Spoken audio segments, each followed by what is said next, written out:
On vous l'annonce depuis plusieurs jours, cette émission en direct présentée par Daniel et Hervé Darc.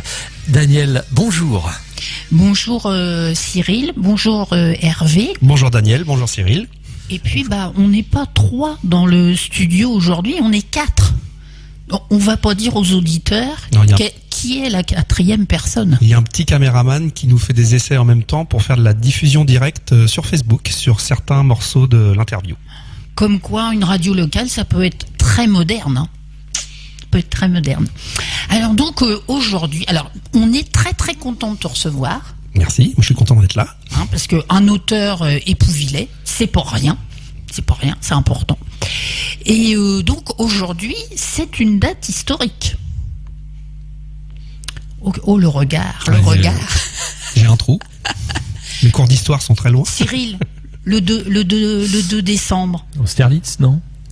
Comment? Austerlitz, ouais. Mais bien. Tes enfants vont être fiers de toi.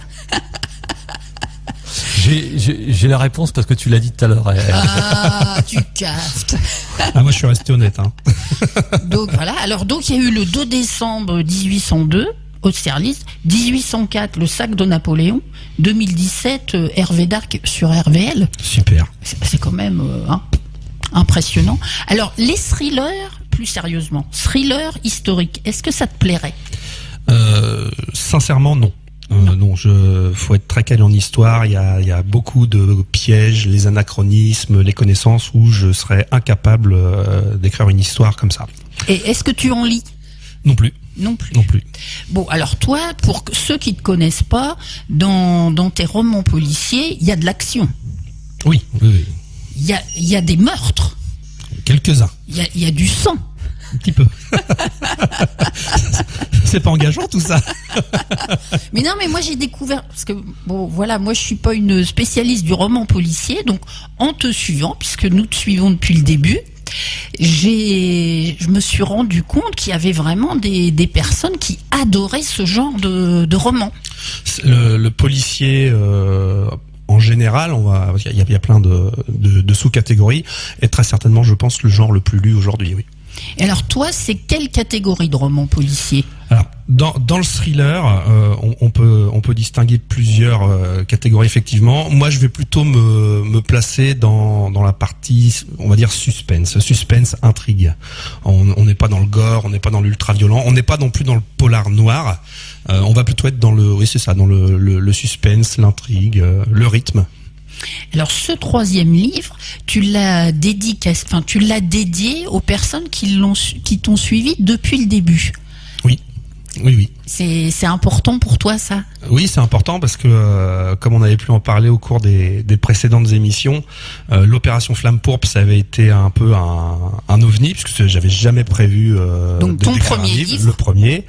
Le deuxième, j'étais attendu puisque le premier avait bien fonctionné. Donc là, il y avait un peu plus de pression. Il y avait des lecteurs qui demandaient une deuxième histoire. Et l'accueil des lecteurs a vraiment été très très bon sur l'offensive KRS aussi. Et quand je continue de croiser les lecteurs, les lectrices sur les salons, lors des dédicaces, tout le plaisir qu'ils me renvoient de leur lecture, voilà, c'est un grand bonheur. Donc oui, c'est vraiment pour eux, quoi. Le plaisir à première vue que je leur procure pendant qu'ils lisent mes histoires, eux me le redonnent multiplié par 100 quand ils viennent me dire j'ai aimé, c'était bien, quand la prochaine histoire, voilà quoi. Alors tes lecteurs, y en a à Épouville, mais pas qu'à Épouville. Non, le livre, les livres à très petite échelle sont un peu partout dans le monde aujourd'hui.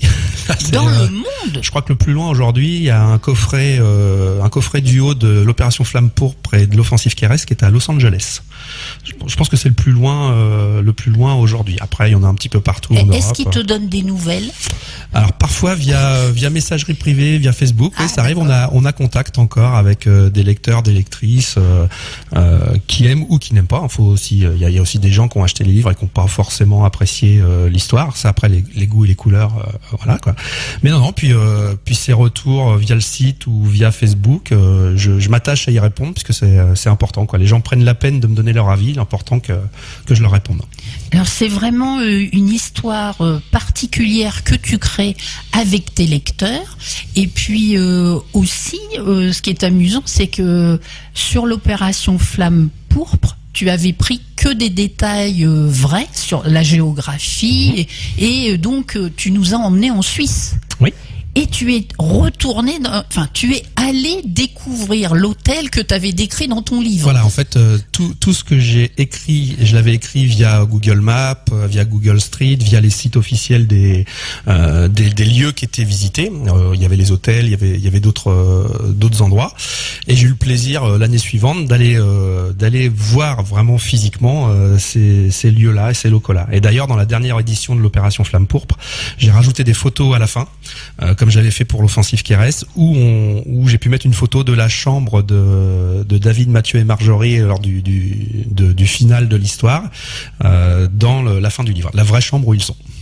Alors comme tu es très très bon pour expliquer tes livres, moi je te laisse expliquer aux auditeurs qui connaissent pas la Flamme Pourpre. Alors l'opération Flamme Pourpre, on va suivre les aventures d'un laborantin qui travaille pour un groupe pharmaceutique qui fait des médicaments pour les maladies pulmonaires. Paris. Sur Paris, voilà, sur Paris Nord, alors une zone un peu fictive. Un soir, chose qu'il fait absolument jamais, il va accepter d'aller boire un verre avec un collègue de travail, et quand il va se réveiller chez lui le lendemain matin, il va voir un trou noir. À savoir, il sait très bien où il était, il sait avec qui, mais il sait plus à quelle heure il est rentré ni comment. Il va quand même aller travailler, et quand il va arriver sur son lieu de travail, il va se rendre compte que non seulement celui qui l'a invité est mort, tout prouve que lui est l'assassin, et en plus la police est sur place et l'attend. Voilà, donc là on est dans les 6-7 premières pages du roman, et de là va découler toute une épopée pour ce pauvre laborantin. Donc dans l'opération Flamme Pourpre, on suit en fait un monsieur tout le monde. Voilà, c'est pas un super héros, c'est pas un super journaliste, un agent secret, un super flic, c'est monsieur tout le monde. C'est monsieur tout le monde, mais on est quand même pris par le livre, qu'on se dit mais qu'est-ce qu'il va encore nous inventer, parce que honnêtement il aurait pu mourir au moins 40 fois. Oui, je pense que dans le livre, oui, 40 c'est ça. C'est à peu près. C'est à peu près ça, oui. C'est-à-dire que oui, à chaque fois où une situation fait que on pense que ça y est, c'est fini, au contraire, ça va encore plus loin. Donc, voilà. Donc on en arrive même à un moment, même pas à se demander s'il va s'en sortir, c'est plutôt comment il peut s'en sortir. Oui, tout à fait. Donc tu vois, moi j'ai eu une conversation silencieuse avec toi quand j'ai lu le livre. J'ai dit mais qu'est-ce qu'il va nous trouver là encore Bon, alors ça c'est Flamme. Ça c'est la Flamme Pourpre. Alors pour l'anecdote, puisque ça va enchaîner après sur quand on parlera de Janus tout à l'heure, faut savoir que ces deux personnages avaient été très très très bien accueillis par les lecteurs. Je pense qu'il y avait une identification du fait que c'était Monsieur et Madame tout le monde. Marjorie qui était l'assistante de direction du bureau où travaillait David. C'est des gentils. C'est des gentils. Oui, c'est ça. C'est des dans gentils. Le bon sens du terme. Gentils. Oui, c'est ça. Ouais. Et donc voilà, je pense qu'il y avait aussi une identification par rapport à ces personnages-là qui avaient des réactions humaines dans l'histoire. Comme je disais, c'était pas des super agents secrets ou des super flics. Chose qui a évolué un petit peu avec l'offensive Keres, justement. Si on peut faire le bond sur le deuxième. Le deuxième livre que j'ai lu aussi, c'est pas la même écriture. Alors non, on change. Alors bon, déjà l'opération Flamme Pourpre, c'était un premier roman, donc comme m'ont dit les lecteurs, on sentait un peu la naïveté de la première écriture, le premier essai, quoi.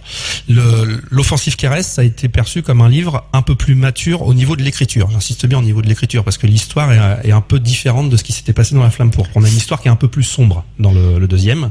Oui, et qui se passe au Havre. Qui se passe au Havre. En partie. Voilà. Toute la première moitié du livre, on va suivre les aventures d'un... Alors c'est pas très excitant au début raconté comme ça. On va suivre les aventures d'un comptable, quadragénaire, qui se retrouve du jour au lendemain fils unique, pas fils unique, mais orphelin de père et de mère, puisqu'il était le fils unique d'une vieille bourgeoisie de Sainte-Adresse. Les parents décèdent dans un accident de voiture, et lui en plus de son côté n'arrive pas à faire son deuil puisque la police n'arrive pas à attraper le chauffard qui a provoqué l'accident. Le livre commence, il est à son bureau un matin, le téléphone sonne et une voix qu'il ne connaît pas du tout lui dit « Fuyez, quittez votre bureau, je vous suis depuis plusieurs jours, des gens viennent de rentrer dans votre lieu de travail au Havre pour vous mettre la main dessus, vous êtes vous-même en danger et ça concerne la mort de vos parents. » Donc il va être pris de panique, il sait pas si c'est vrai, il sait pas si c'est un canular, tout ce qu'il sait c'est que la voie il la connaît pas, et quand il va rentrer chez lui à Sainte-Adresse, alors là vous verrez c'est assez marrant parce que on repasse par le boulevard de Strasbourg, la plage, le Nice-Havray, on repasse vraiment dans les coins connus du Havre, et quand il va arriver dans sa rue, il va découvrir que tout son domaine familial est ravagé par un incendie titanesque, et en une demi-heure, malgré la présence des pompiers, il va tout perdre. De là, les pompiers vont redescendre à l'hôtel de police boulevard de Strasbourg pour qu'il explique ce qui lui arrive et qu'il porte plainte.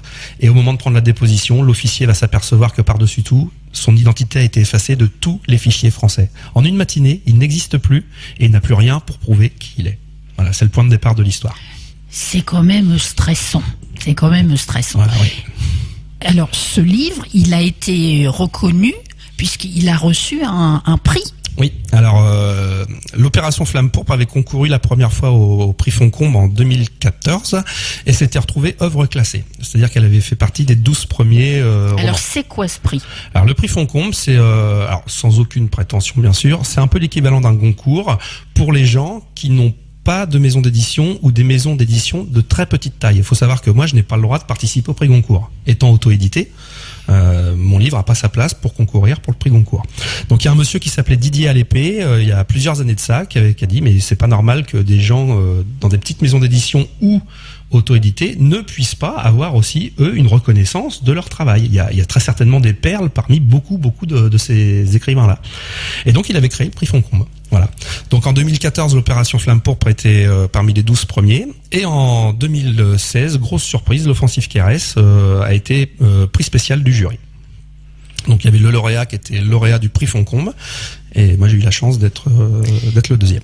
Alors dans ce deuxième livre, on passe à Épouville aussi.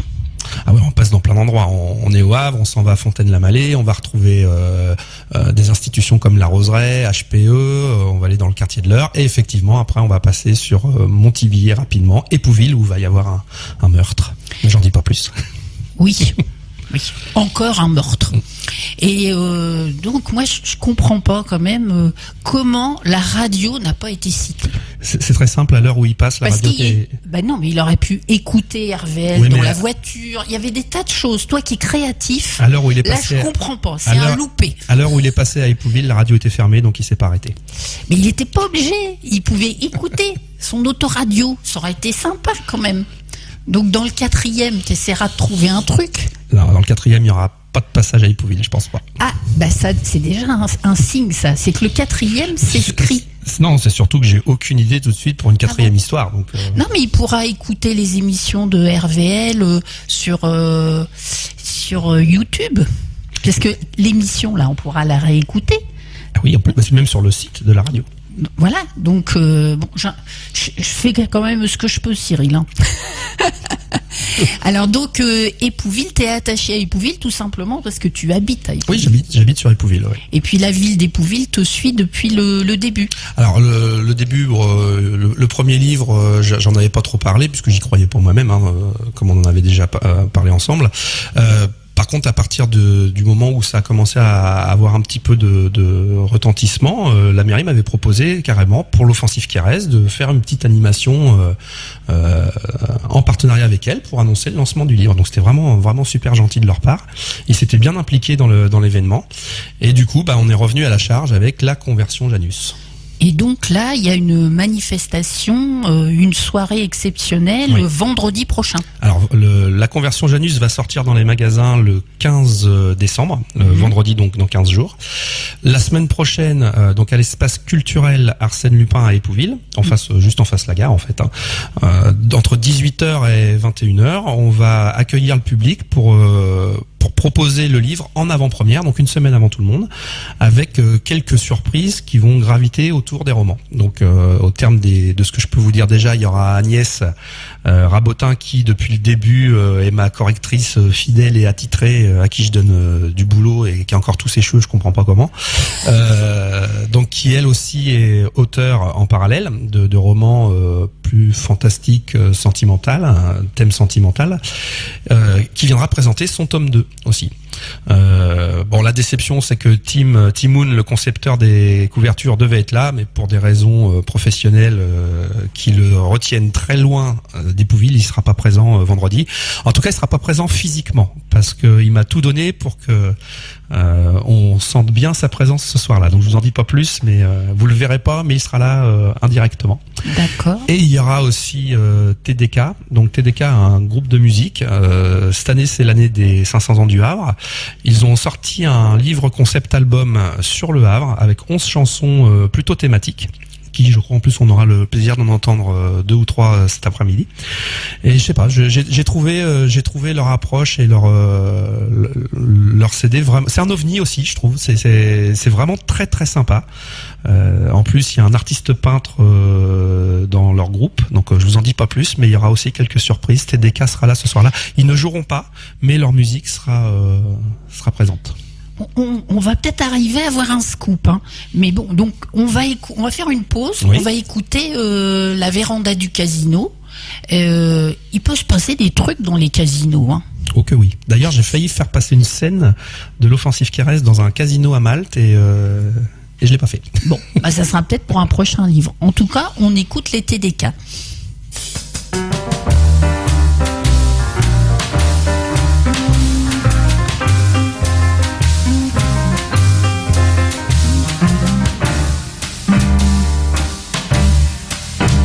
Piano à queue, grande baie vitrée, la véranda du casino.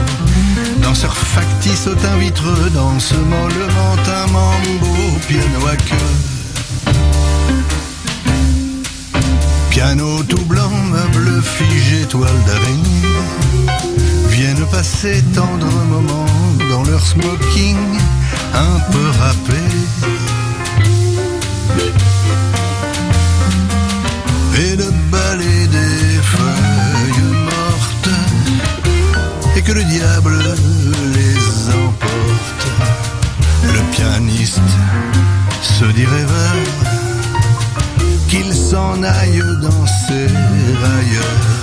C'est l'automne, son automne, et l'orgnon de vieilles anglaises. C'est l'automne qui moissonne les blés semés d'avant la guerre. Piano à queue et les galets, seuls éléments un peu vivants, qui roulent et tanguent sous le feu des rouleaux crachés par le vent. Piano à queue, vitre cassée, la véranda du casino, brillant de verts et bleus, reflets d'algues tissés comme un rideau.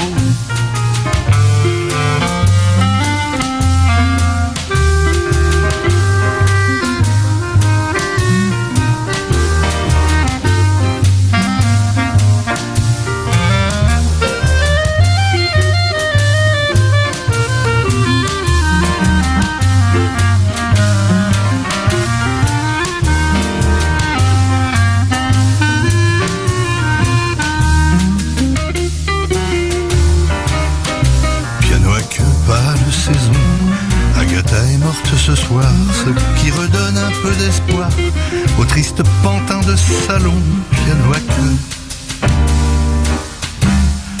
désaccordé, le maléfice va tomber, tomber des toiles d'araignée sur le parquet, tout frais ciré.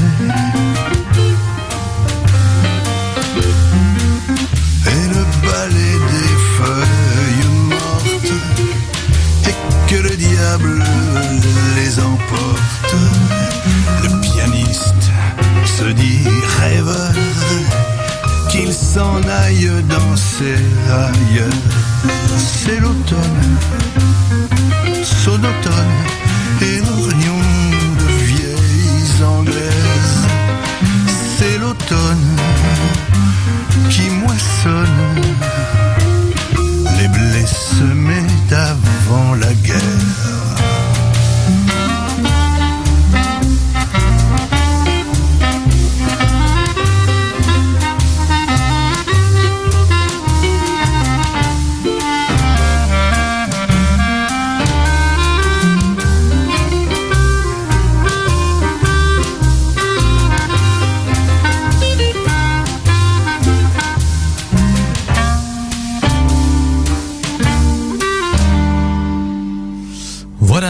TDK, la véranda du casino. Retrouvez tout de suite Daniel et son invité. Oui, alors mon invité, donc Hervé Darc, pour son 3e roman policier, La Convention Janus. Alors non, c'est La Conversion, Daniel. La Conversion, non mais attention, j'ai essayé de lire à l'envers, j'y suis pas arrivée. Et puis moi je suis perturbée parce que de plus on est filmé en direct pour ta page Facebook. C'est ça, c'est quelques petits passages en direct pour nos amis de Facebook auxquels je montre du coup La Conversion Janus directement. Désolé pour nos amis de la radio. Et puis de plus ça marche parce qu'on a des retours, il y a des partages, oui, ça tout commence, ça. Hein. Ouais. Bon, alors donc on s'est un peu fait disputer parce qu'on n'a pas assez parlé du livre La Conversion Janus, mais on arrive, on est là pour jusqu'à 16h. Fallait quand même présenter Hervé à ceux qui le connaissaient pas. Alors la Conversion Janus, ça commence comment ? Alors, par rapport à ce qu'on a vu tout à l'heure, c'est un peu un chassé-croisé avec les personnages de l'Opération Flamme Pourpre et l'Offensive Caresse. Comme on en a parlé, les lecteurs avaient vraiment aimé David et Marjorie dans le premier roman. Et beaucoup m'ont dit, mais est-ce qu'ils vont revenir pour une histoire ? Est-ce qu'il va y avoir une suite ? Et non, l'Opération Flamme Pourpre, à la fin, il y a marqué fin. C'était une histoire complète. Il y avait éventuellement une petite porte ouverte pour faire quelque chose. Je m'en suis servi justement pour faire revenir les personnages dans une 3e histoire où ils vont rencontrer le mercenaire qui avait été particulièrement apprécié de l'Offensive Caresse. Où contrairement à l'Opération Flamme Pourpre, là, on avait des monsieur, madame, tout le monde très sympa. Là, c'était plutôt un mercenaire, un freelance qui avait pas trop de scrupules ni de règles. Voilà. Et sans trop spoiler, on va retrouver bien sûr notre lieutenant, notre lieutenant des villes aux commandes de l'enquête principale. Donc la Conversion Janus est sous-titrée Socle 1. Pourquoi ? Puisqu'à la fin de l'Offensive Caresse, il se passe un événement avec Alain Chastain. Le président. Voilà, le président dans les 2 histoires. Alors, le président de la République. Oui. Alors, comme entre le livre 2 et le livre 3, on a changé de président de la République. Là, Monsieur Chastain, il fait quand même vieux président. Oui, mais tellement efficace comparé à ceux qu'on a eu que tout va bien, il est resté aux commandes. Il tient le choc. Voilà, il tient le choc, mais bon, enfin, on va pas spoiler les histoires précédentes, mais il tient le choc malgré tout ce qui lui est arrivé. Oui. Et en a découlé à la fin de l'Offensive Caresse ce projet de Socle. Alors Socle, S-O-C-L-E, puisque c'est en fait une abréviation, donc on laissera les lecteurs le soin de se rappeler ou de se remémorer ce que veut dire Socle pour ceux qui ont lu le livre. Donc l'histoire va commencer, pour revenir sur la question initiale. David Merchant et Marjorie vivent ensemble quelques années après les événements de l'Opération Flamme Pourpre. Et puis là, ça fait un peu roman à l'eau de rose. On est content qu'ils soient ensemble. Oui, c'est ça. Mais on en parlera après si on a un peu de temps. Les bêta lecteurs étaient contents de retrouver ces personnages-là. Ils ont eu un enfant, un petit enfant qui a moins de 2 ans. Et voilà, donc tout se passe pour eux au mieux dans le meilleur des mondes. Sauf que dès les premières pages, David va être kidnappé en compagnie du mari de l'assistante maternelle qui s'occupe de la garde de leur enfant. Sauf que lui a aussi une place très importante dans une société très importante, et David a participé justement aux événements de la Flamme Pourpre. Le lieutenant des villes au début va être pris entre 2 feux. Est-ce David la cible de l'enlèvement, ou est-ce Romain Moreau le mari de la nounou? Voilà, tout part de là. Et bon, sachant que le livre fait 669 pages, on se doute bien qu'on va pas retrouver David dès le début. Bah oui. Alors l'écriture du 3e est assez proche du second, parce que moi j'ai eu le privilège de l'avoir avant tout le monde. Donc j'ai lu la première centaine de pages, et donc on retrouve bien le même style d'écriture que sur le 2e. Voilà, quand on entend les membres du groupe de lecture, entre le premier et le 2e, l'écriture c'est pour eux c'est affirmé. L'écriture a pris un peu en maturité, et donc je pense que dans la Conversion Janus, effectivement, on est dans la lignée de l'écriture de l'Offensive Caresse. Crois-tu qu'on peut lire la Conversion Janus sans avoir lu les 2 premiers? Alors, on peut la lire. Le truc, c'est que dès le début du livre, on va spoiler, donc donner les éléments de ce qui s'est passé dans les 2 autres romans. Donc ça peut à la fois gâcher le plaisir de lire les 2 autres, et il y a quelques éléments sur la psychologie des personnages qui sera difficilement captable et palpable si on n'a pas lu les histoires précédentes. Je pense notamment à la relation qu'il peut y avoir entre Yann Marchereau et Mathieu Desvilles, qui va être l'axe du roman. Oui, ben moi, tu vois, je me disais que on pouvait. J'ai lu que la première centaine, dire on peut lire la conversion Janus et ça donne envie de lire les 2 d'avant. Mais malheureusement, je pense que t'as pas été assez loin dans l'histoire. Je suis pas allé assez loin. La première partie de l'histoire que tu as lue, et là je ferai absolument pas je dévoilerai rien. On est sur un flashback sur la première partie. Il faut savoir qu'on a un prologue qui se passe en janvier 2016 et l'histoire repart en marche arrière à partir de mai 2015, fin mai 2015. Et on va refaire les événements jusqu'à ce mois de janvier 2016. Donc il faudra aller un tout petit peu plus loin pour retrouver justement les personnages. Alors comme tu es très créatif et puis voyageur, parce que t'emmènes tes lecteurs, on est allé à Malte, on est allé un peu aux États-Unis, oui, on était en Suisse. Voilà. Alors là, la conversion Janus, on va où? Alors je vais vous emmener dans la première partie du livre au chaud. Au chaud. Puisqu'on s'en va au Laos. Et puis à la fin du livre, je vais vous emmener au froid, en Suède, à Stockholm, en plein mois de janvier. D'accord. Et puis, on peut pas savoir un petit peu plus quand même. Sûrement pas. Sûrement pas. Bah, on est là pour parler du livre. Bien sûr. Sur Facebook, on nous demande que tu parles du livre. Voilà. Donc, que vous dire de plus que on se trouve en plein mois de mai 2016. On colle un peu mai 2015, pardon. On colle un peu malheureusement à l'actualité du moment, à savoir on a une zone européenne qui est frappée par le terrorisme. On a nous dans le livre un terroriste qui s'appelle Jazim Al-Ikhmir, qui est recherché par tous les gouvernements du monde pour actes terroristes. Et en parallèle, on a l'enlèvement de Romain Moreau et David Merchant, trois personnages que rien ne semble lier et qui pourtant vont forcément se retrouver croisés dans le roman. Alors, comme tu parles beaucoup avec tes lecteurs, est-ce que tu piques des idées à tes lecteurs ? Non, j'ai écrit la conversion Janus tout comme j'ai fait les 2 premiers, à savoir, mon histoire se monte dans ma tête, tant qu'elle n'est pas complète, je n'écris pas. Mais non, je pique pas d'idées... Enfin, si jamais il y en a un qui trouve une de ces idées là-dedans, maintenant c'est bon, je vais avoir un procès. Alors, dis autrement, par exemple, tu regardes l'actualité, puis tu dis, tiens, tu prends un élément du journal télé que tu intègres. Non. Non. Là, j'ai déjà le coup du terrorisme, j'hésitais. J'hésitais au début parce que bon, on entend assez parler comme ça, et puis je pense que les médias nous font même encore plus de mal au moral que la réalité. Mais bon, fallait quand même que je reste accolé dans une situation réelle. Donc c'était la toile de fond. Mais par contre, on va très vite se rendre compte que ça a beau être la toile de fond au début, ça sera plus ça dans l'avancée de l'histoire. Alors, donne-nous envie de le lire, ce livre. Ça y est, c'est fait, non ? Non. Non, parce que bon, tu nous dis on va là. Oui, mais Daniel, tu veux en savoir trop, Daniel. Bah oui, moi j'aime bien. Moi. Alors si on veut un petit. Est-ce qu'il y a des nouveaux héros ? Est-ce qu'il y a des nouveaux héros ? Non. Non. Là, on a vraiment sur un roman, on a un chassé-croisé des personnages, alors les gentils entre guillemets, des précédents romans. Là, on va pas avoir de nouveaux héros. Ça conclut pas non plus un cycle, parce que ça s'appelle Socle 1. Donc si l'histoire plaît de Socle, peut-être qu'il y en aura une autre un jour, le jour où j'aurai une idée. Mais non, là, il y a pas de nouveaux héros comme il y avait pu y avoir Patrick Rivière dans l'Offensive Keres et Yann Marchereau.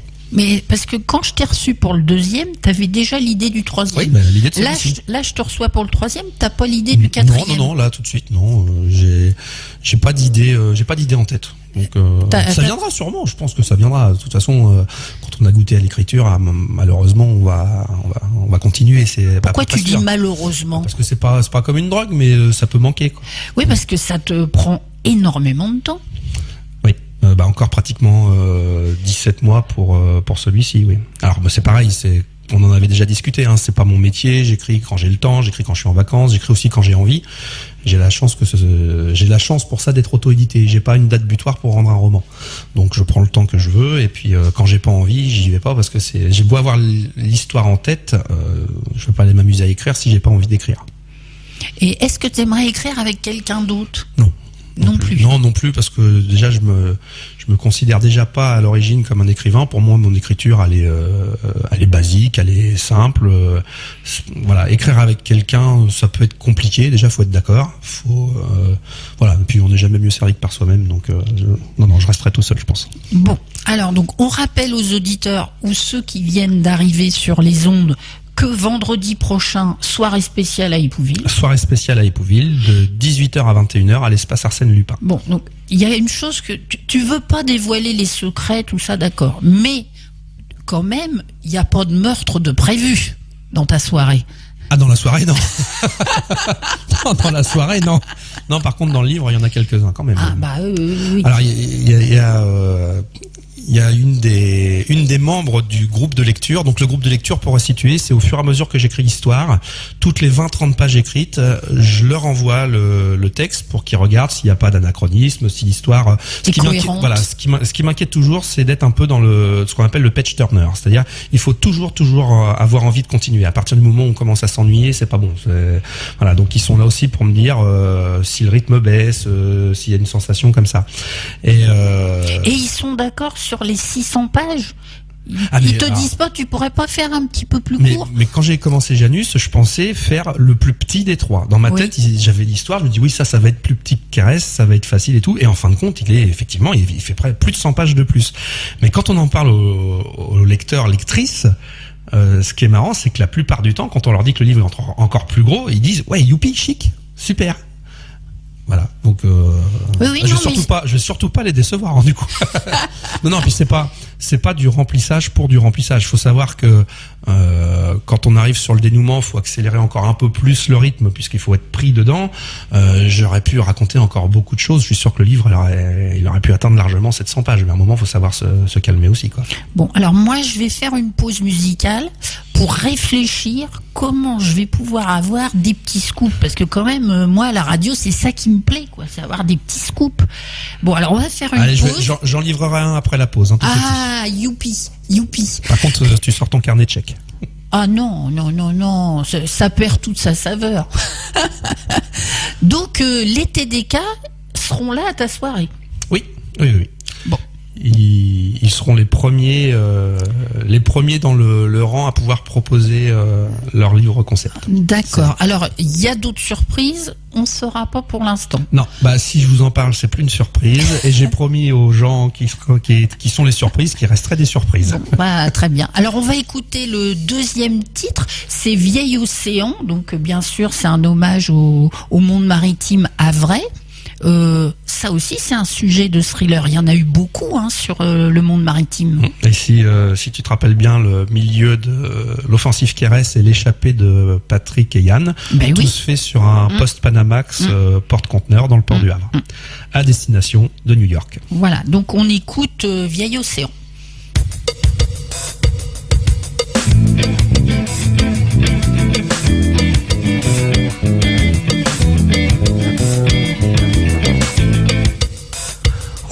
Océan, aux vagues de cristal, tu portes sur tes eaux les bateaux de leur cale, qui viennent et qui reviennent, délivrer les fardeaux, sur les docks les cafés, les fruits de cacao, les commis de navires, qui s'affairent et noircissent, par des petits bâtons, les carnets qu'ils remplissent, pointant les palanquets, tandis que les dockers, rieurs, portent les sacs, en été, en hiver, et ça sentait des terres, sous les hauts ganafouilles, les oranges qui roulent, sur le sol sans un bruit, et le bois de Campèche, et les balles de coton, sous le 84, s'entassent sous les néons.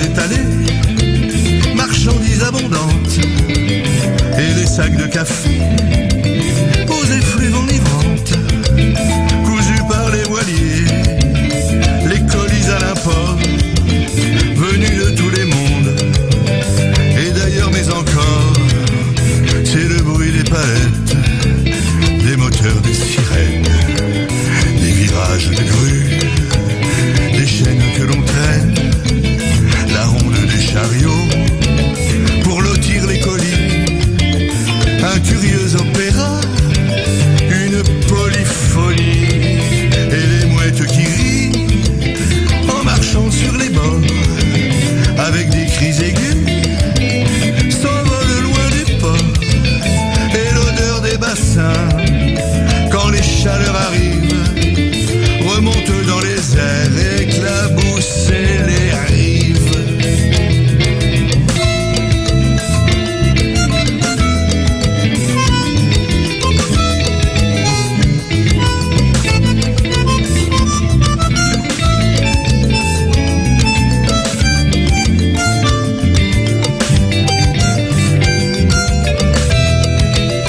Les cargos qui sommeillent, attendant le départ, le clapot qui les berce, en tirant les amarres.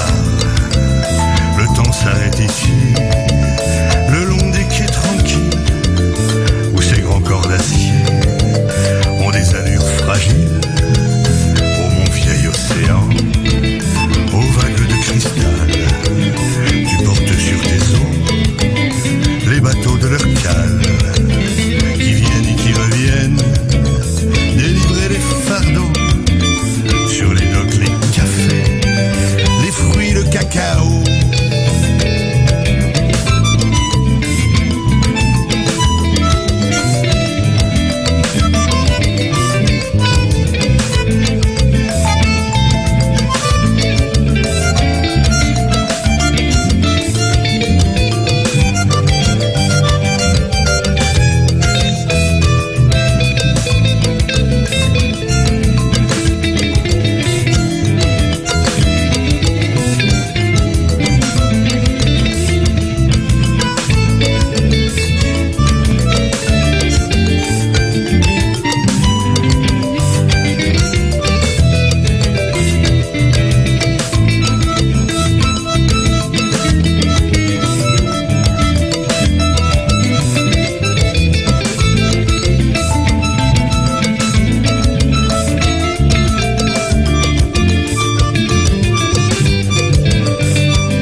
Pour les auditeurs qui viendraient de nous rejoindre sur les 103.10 de Radio Vallée de la Lizarde, je vous rappelle que nous avons le plaisir de recevoir l'auteur épouvillais Hervé Darc.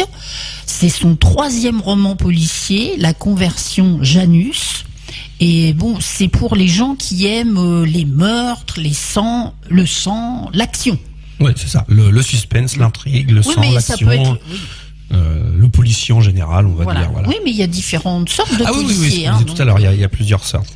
Est-ce que c'est plutôt les hommes qui lisent ça Alors, T'as plus de lecteurs j'ai ou beaucoup plus de lectrices que j'ai de lecteurs.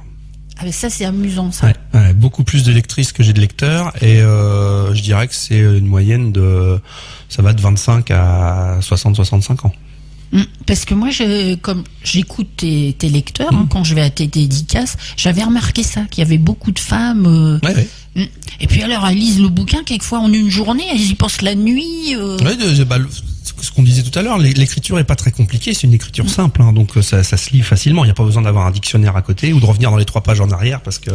Et tu fais venir du monde de loin à Épouville parce que vendredi prochain, donc tu fais ton avant-première, mais il y a des gens qui viennent de Caen, de Rouen. Pour avoir le bouquin en premier. Quelques-uns, oui. C'est toujours flatteur, ça fait super plaisir, quoi. Donc c'est pour ça, ces gens-là, faut surtout pas les décevoir. Alors comment tu te sens à 8 jours là de cet événement? T'es stressé? T'as peur qu'on non, trouve ton bouquin pas bien? Alors ça, je pense que c'est toujours l'appréhension de tout le monde. Dans n'importe quelle matière où on sévit, quand on crée quelque chose, on a toujours peur du regard et des avis des autres. Donc oui, l'offensive Kérès, je craignais beaucoup parce que c'était un deuxième roman et j'étais attendu. Là, vu le succès de Kérès par rapport à l'opération Flamme Pourpre, là j'ai la pression sur le. J'espère que ça va plaire autant aux lecteurs et lectrices que ça a plu au groupe de lecture. Dans le groupe de lecture, j'ai 2 ou 3 personnes sur l'offensive Kérès qui avaient été entre guillemets intraitables. Pour eux, il était trop musclé, trop action, et ça manquait de présence féminine. Pourtant, c'était même un homme du groupe qui m'avait fait ces remarques-là, et il avait préféré l'opération Flamme Pourpre. Et là, ils sont tous unanimes. Pour eux, la conversion Janus, c'est le meilleur des 3. Alors meilleur, je ne saurais pas dire à quel niveau. Est-ce que c'est le meilleur dans l'écriture? Est-ce que c'est le meilleur dans l'histoire? Est-ce que c'est le meilleur dans le suspense? Voilà. Et ben moi, comme j'ai lu que 100 pages, mais je pense aussi qu'on est content de retrouver les personnages. Ouais, et puis va quand même y avoir quelques surprises. Tu voulais un scoop tout à l'heure. Oui, t'as réfléchi. J'en ai fait un tout petit. Pour la première fois, on va voir sur le devant de la scène la femme du lieutenant de police, Mathieu Desvilles. Isabelle Desvilles va être partie prenante dans l'histoire. Bon. Alors, jusque-là, c'était vraiment un secondaire. Là, c'est un scoop et c'est le dernier. Oui, et puis comme ça, les hommes vont être contents.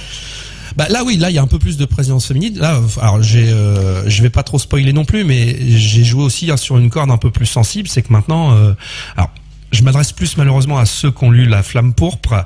Marjorie, dans l'opération Flamme Pourpre, était très active, elle prenait part à l'action et tout. Aujourd'hui, Marjorie, c'est une jeune maman. Il y a l'émotivité à fleur de peau, il y a toutes ces choses-là, il y a la maternité. Elle va être confrontée à beaucoup de choses douloureuses dans le roman. Ouais, mais elle était émotive, mais elle était quand même forte. Oui, elle perdait pas le nord. Là, je vous en dis pas plus, cher ami, mais... cher ami, vous voulez pas nous donner de scoop, soit donnez-nous des chiffres. Alors, Combien t'en as 2, vendu? 8, 4 et 9. Alors, 2, 8, 4 et 9, ça pourrait presque être ma date de naissance là-dedans, mais non, c'est pas ça. Alors, oui, non, j'imagine c'est les chiffres des ventes des livres. Alors, La Flamme Pourpre, on a dépassé, ça y est, les 1500 exemplaires depuis décembre 2013. Ce qui est dingue, c'est qu'il continue à sortir, même dans les bibliothèques. Alors, j'en profite pour passer un message là, s'il y a des bibliothèques qui nous écoutent, pour remettre, pour donner envie aux gens aussi de découvrir les romans. Quand une bibliothèque vient m'acheter un roman, je lui vends à moitié prix. Voilà, et uniquement pour les bibliothèques, pour inciter aussi les gens à venir découvrir les romans. Donc s'il y a des bibliothèques qui veulent passer vendredi prochain, un coup de pub, c'est gratuit, voilà, n'hésitez pas à venir. Donc oui, alors les chiffres, donc l'opération Flamme Pourpre, 1600 exemplaires depuis 2013, et l'offensive Kérès, qui donc est sortie en décembre 2015, lui vient juste de franchir la barre des 1000 exemplaires.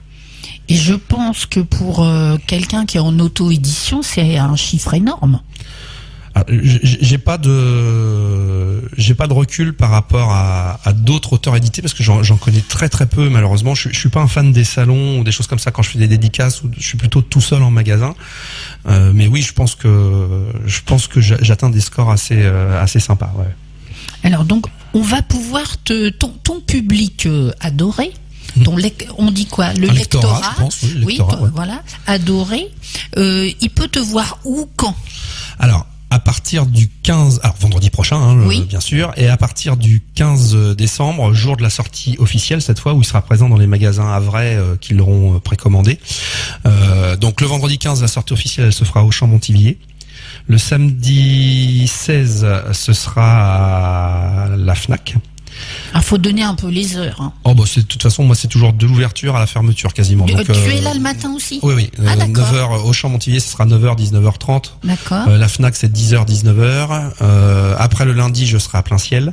Le mardi, c'est numéro 19, je crois, je serai à Dieppe. Le mercredi, je serai à Fécamp, au Leclerc, à l'espace culturel de Fécamp. Le jeudi, je serai à Yvetot, à l'espace culturel du Leclerc aussi. Le vendredi, je serai au Cultura de Barentin. Le samedi, je serai à Auchan-le-Havre. Voilà, je termine par Auchan-le-Havre. Et là, tu prouves que tu as une très bonne mémoire parce que tu fais tout ça de tête. Ah, de tête, oui, là, ça explique je que dans ta tête, t'es créatif, tu perds pas le fil de tes histoires. Et ce qui est super dommage, malheureusement, c'est que j'ai pas pu faire tous les magasins comme je faisais chaque année, parce que j'ai eu la chance de pouvoir bouger un petit peu plus loin là depuis le début de l'année. Je m'en vais maintenant jusqu'à Saint-Lô. J'ai eu aussi la chance de rencontrer les organisateurs de l'espace culturel du Leclerc à If. Donc voilà, donc je pense qu'après je vais faire une tournée dans les magasins plus loin pour la Saint-Valentin, je pense juste avant la Saint-Valentin. Et après encore une autre tournée au mois de mai avant les vacances. Alors, quand tu as sorti ton premier livre, c'était un plaisir la première fois. Mais maintenant, est-ce que le plaisir est le même? Il est plus grand? Il est différent? Le premier, c'était l'inconnu. J'écrivais sans savoir où le goût de j'allais. l'aventure. Voilà, c'est ça. Là, la conversion Janus, j'ai pris vraiment un réel plaisir à l'écrire. Comme pour les deux autres, j'ai eu mon petit, on avait plaisanté avec ça la dernière fois, le petit baby blues de la fin, dire ça y est, le mot fin est fini, l'histoire est finie, c'est fini pour les personnages. Et puis là, je pense que je peux le dire, on ne reverra jamais David, on ne reverra jamais Marjorie. Je pense que là, parce qu'il meurt à la fin. Non, absolument pas, parce que là, j'ai essayé de savoir un moment, truc. Toi, là, déjà, tu m'as dit un truc. Il meurt pas. J'ai dit absolument pas, mais peut-être qu'il y en a un des deux qui meurt, on sait pas. non, mais voilà, après, faut arrêter de servir la même soupe tout le temps aussi, je pense. Autant Socle aura une légitimité pour revenir par rapport aux histoires précédentes que eux c'est fini quoi. Puis après ce qui leur est arrivé à la Flamme Pourpre et maintenant laissons-les un petit peu tranquilles, ils méritent. Oui, ils peuvent se reposer. Ouais. Bon, alors est-ce qu'il y a un thème que je n'ai pas abordé que tu aurais aimé aborder? Non, je pense qu'on a bien fait le tour sur le sujet. Tu n'as pas eu peur d'écrire sur le terrorisme? Non, absolument pas. Non. De toute façon, peur de quoi? Je sais pas que. Je pense pas qu'on ait un kamikaze vendredi prochain, donc parte pas la poisse quand même. Non, ça colle malheureusement dans l'air du temps. Faut pas se leurrer.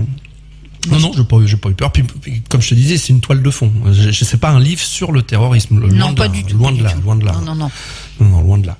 C'est pour ceux qui ont lu les deux histoires précédentes, on colle vraiment avec le style de thriller. Enfin, je pense, le style de thriller qu'on avait avant. Moi, je voudrais quand même remercier, puisque c'est un sujet qui me tient à cœur à aborder quand même. C'est mon petit groupe de lecture. Oui. Puisque dedans, j'ai des gens qui me connaissent, des gens qui me connaissent pas, des gens qui, pour la première fois, j'ai fait rentrer des gens volontairement qui n'avaient pas lu La Flamme Pourpre et L'Offensive Kérès, parce que je voulais avoir un regard de quelqu'un qui n'aurait pas lu les deux autres histoires, savoir si justement elle était, comme on disait tout à l'heure, elle était compréhensible, abordable, on la savourait autant. Et oui, à première vue, c'est le cas. On peut lire le livre comme une histoire complète et seule, mais le retour que j'ai eu quand même, c'est que ça donne envie de lire les autres, mais on sait déjà malheureusement ce qui se passe. Alors que quand même le principe du thriller et du suspense, c'est jusque dans les dernières pages, ne pas savoir. Là, celui-ci encore, dans le groupe de lecture, je tairai un cas spécial, et s'il m'écoute, il comprendra. Pas un à trouver la fin. Et quand la fin est arrivée, ils étaient sur le cul. Non, mais on dit pas des mots comme ça, Hervé. Nous, c'est une radioculture. Dans culture, il y a cul, non? Bah oui, mais non. Non, voilà, donc. Alors, ton comité de lecture, c'est un peu une famille? Ça tourne, c'est pas toujours les. Enfin, il y a un noyau. Il y a un noyau qui me suit depuis l'opération Flamme Pourpre, et il y en a qui ont tourné. Il y en a qui sont partis par volonté. D'autres aussi parce que ils s'engagent au début, et puis comme tout, on a nos à côté, on a nos obligations, et parfois on peut pas non plus tout faire. Donc d'autres qui ont quitté en cours de route en prévenant, disant écoute, c'est pas que j'aime pas, c'est juste que je peux plus, j'ai plus le temps à accorder. Ça prend du temps quand même. Lire c'est bien, mais il faut savoir que eux, ils lisent avec un œil beaucoup plus critique qu'un lecteur lambda, puisqu'ils sont obligés de me remonter des informations. Et là en ce moment, donc ça c'est le groupe de lecture, et là en ce moment j'ai 2 bêta lectrices qui sont un peu plus loin en France. Il y en a une qui est dans l'Est et une qui est dans le Nord, et qui, elles, on le livre cette fois pour le chroniquer, pour donner un avis pour le jour de la sortie. D'accord. Alors, tout de suite, c'est pareil, je croise les doigts, tout de suite les retours sont plutôt très bons, donc on va croiser les doigts que ça continue. Et alors, la famille, ils supportent tout ça quand même? Ils ont pas le choix. Les pauvres. Non, alors, j'écris majoritairement quand je suis au travail. Après ma journée de travail. Ah oui, parce qu'au travail, au travail, tu travailles. Je suis commercial, donc écrire au volant, c'est pas très facile. Non, par contre, c'est vrai que quand il y a les vacances ou quoi que ce soit, l'après-midi, ils sont souvent rythmés au rythme de l'écriture. Bon, les grands, ils s'en vont à la piscine, tout ça. C'est plutôt pour madame que c'est un peu plus compliqué des fois. Donc c'est bien justement de lui rendre hommage. C'est fait à la fin du livre. Tu vois, encore alors, un autre petit scoop. Tu aurais été au bout, tu aurais vu qu'il y a une page de remerciements où justement il y a un petit mot pour elle. Ah ben ça c'est bien, ça c'est bien. Et alors par hasard j'ai rencontré ta marraine la semaine dernière. Mm-hmm. Donc elle est fan, hein. Ah bah oui, mais est-ce qu'elle est bien objective? C'est compliqué de répondre là. Bon, j'ai une autre. On est toujours plus ou moins objectif quand c'est les proches, mais en tout cas, je sais que c'est sincère. Elle a vraiment aimé les histoires. Bon, après j'ai une autre question. C'est dur aussi parce que vu qu'elle porte le même prénom que moi. Elle est bien quand même. Bien sous tout rapport. Parce que finalement, moi je suis un peu ta marraine de radio. Oui. On a commencé ma première émission de radio. Je l'ai faite avec toi. C'était en février 2014, je crois. Donc les Daniel te portent chance. C'est ça. J'espère. Alors c'est marrant. J'ai pas de Daniel encore dans mon livre. Tu veux mourir dans le prochain? C'est ça. Si c'est pour mourir, ça dépend comment. Meurtre à RVL. Oui. Ça dépend comment. Cyril rigole pas. Tu pourras te retrouver assassin très vite. Justement. Cyril qui a l'air tout gentil comme ça, non, on verrait plutôt comme un David. Mais il faut se méfier de l'eau qui dort, c'est ce qu'on dit toujours. Ah bon, d'accord. Bon, je vais me méfier maintenant. Je vais voir la vie autrement. Alors par contre, pour revenir sur le côté local, tu m'as pas posé une question que je m'attendais à entendre. Est-ce qu'on revient au Havre dans la conversion Janus, puisque normalement on était censé pas y revenir? Moi je pensais que non, tu vois. Voilà, tu vois. Eh bien, loupé. Vous allez peut-être découvrir une zone du Havre que vous connaissez peu ou mal et qui est vitale pour notre pays. Et sur quelques pages, il va se passer quelque chose. Vital, l'OTAN. Le site de l'OTAN. Là, tu voulais que je te donne envie de lire. Qu'est-ce que je suis en train de faire? Ah oui, mais on cherche. Donc voilà. Donc effectivement, il y aura quand même. Ça a été plus fort que moi. J'ai un petit coup de cœur à chaque fois pour ma petite région. Donc il va y avoir un petit passage au Havre quand même. Alors dans le 4e livre, tu parleras peut-être des 500 ans. Il n'y a pas de 4e livre tout de suite. Ah bah non, de toute façon, je parlerai pas des 500 ans du Havre. Non, c'est automatique là. C'est période révolue. On passera à autre chose. Bon, très bien. On passera à autre chose. Si, il y a un 4e.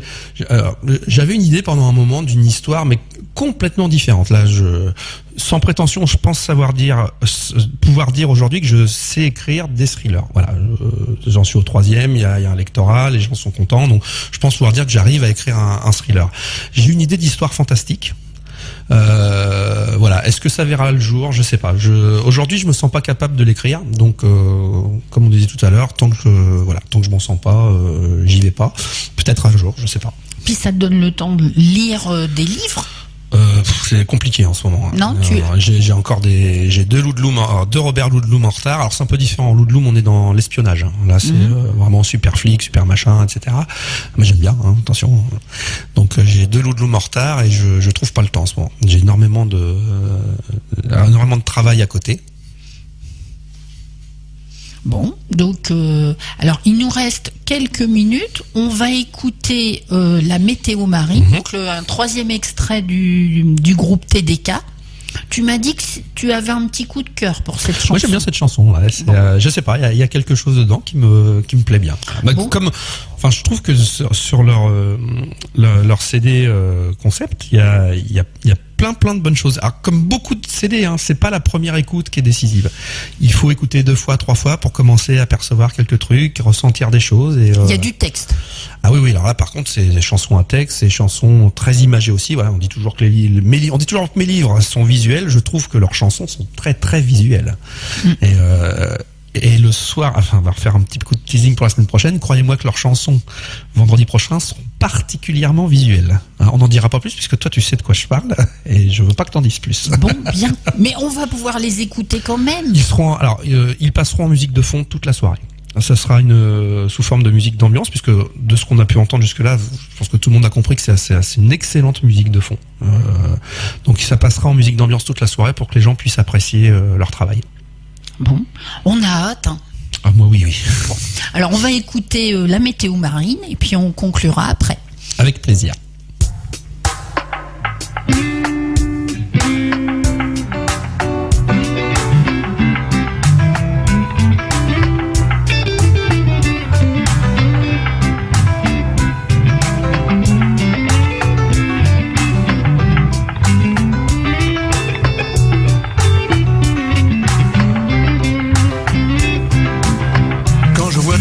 Ces bateaux qui passent dans le ciel, feu de paille au gré de l'eau, nuages tirent d'elle.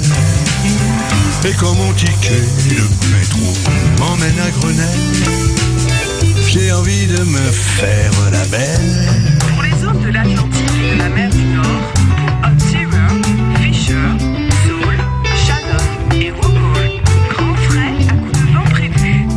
La situation générale est évolution. Des pressions de 1009 hectopascales sur la Bretagne se décalera vers le nord-est.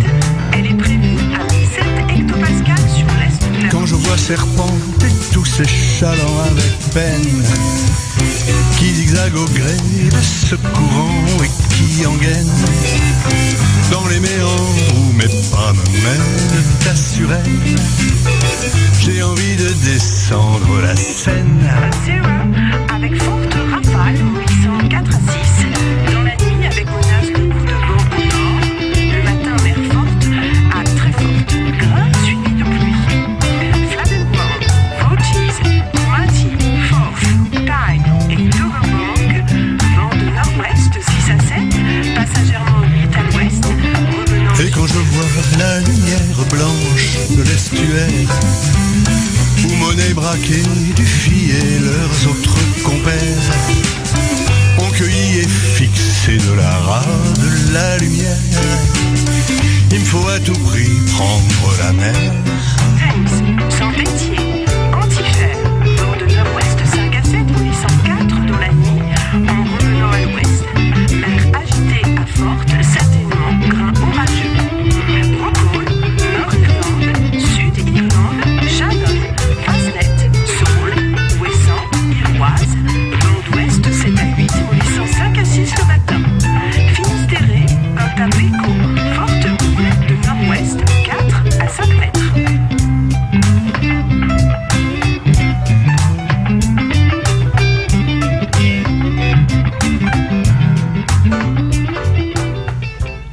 Et oui, chers auditeurs et auditrices de Radio Vallée de la Lézarde, ça fait presque 1 heure que nous sommes dans le suspense avec l'auteur Hervé Darc. J'ai essayé un petit peu de lui tirer des scoops. Bon, moi, je suis moins violente que tes personnages, hein, parce que quand ils veulent quelque chose... Ils l'obtiennent. Ah oui, ils l'obtiennent. Oui, ils mettent les moyens. Donc moi, j'ai pas mis les moyens. Je pense, j'espère qu'on a donné l'envie aux personnes de venir te voir donc vendredi prochain à partir de 18h. 18h à 21h. À l'espace Arsène Lupin, c'est à côté de la bibliothèque. C'est ça, à côté de la bibliothèque, en face la gare, en face le café. Et de la alors gare. tu vas signer jusqu'au dernier. Ah oui. C'est même les retardataires auront leur livre. Enfin, je dors pas là-bas. Hein, donc, pour l'opération Kérès, t'en as signé combien à peu près? Le soir même, je pense qu'il y avait entre 70 et 80 livres. Et la main, ça va?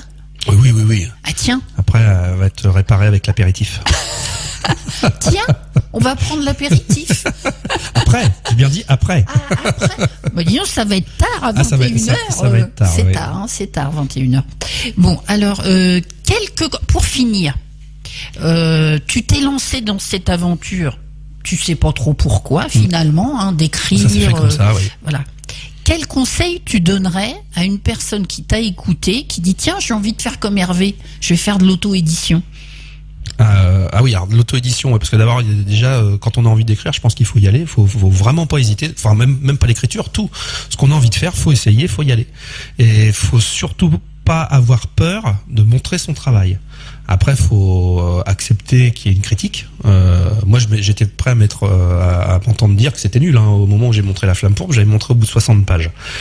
Mais faut absolument y aller au bout. Faut montrer son travail. Oui, mais il faut choisir la personne à qui on montre, parce que moi, j'avais montré ça à un professionnel de l'édition qui m'avait dit clairement, ça fait pas du tout partie de ma ligne éditoriale, donc je vous éditerai pas.